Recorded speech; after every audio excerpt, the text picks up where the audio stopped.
sorry. Yan po is para sa buto. Kahit si nanay pwede po uminom niya. Opo. Hindi po yan pain reliever, pero para siyang gamot din sa buto. Opo. Ang ginagawa Para- niya, pinapakapal niya yung buto. So kung parang hindi na siya sumakit, hindi na siya magdikit-dikit.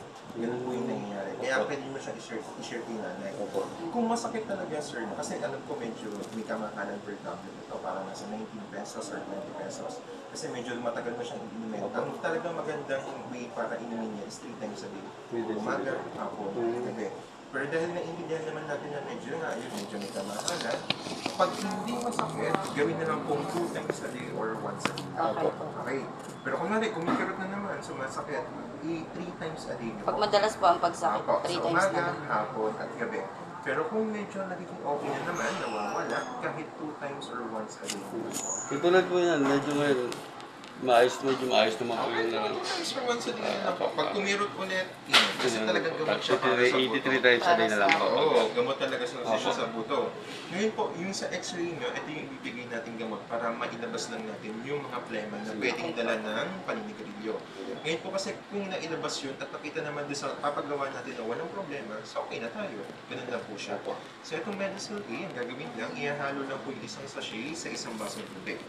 Then titimplahin po, iinumin lang tuwing gabi. Yung gabi lang po. Hindi lang siya.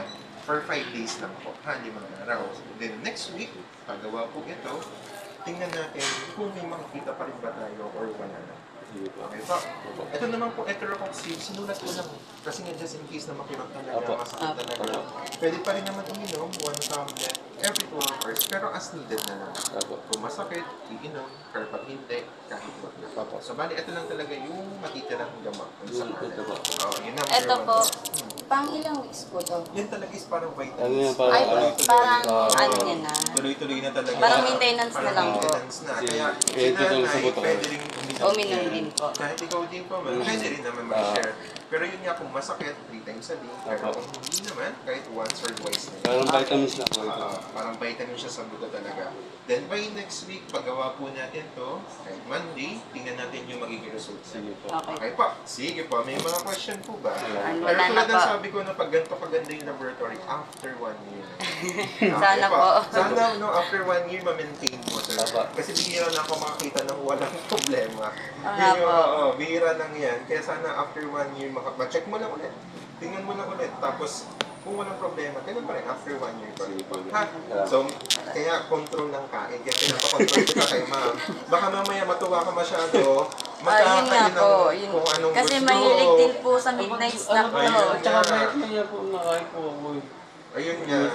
Ganun po talaga siya. Oo. Kain ka na naman, tapos kain na naman. Ngayon, sir, walang problema. Kasi wala naman mataas. Okay. So, wag lang abusuhin. Ha? Ngayon, alam mo, okay ka. Pero wag abusuhin. Ha? Opo. Sige pa. Maraming salamat po. Wala na po. Thank you po. Maraming Maraming salamat. salamat. Thank you po. Thank you very much. Thank you po. Thank you Salamat po. po. Wait lang. Wag itatapon yung mga resulta mo, sir.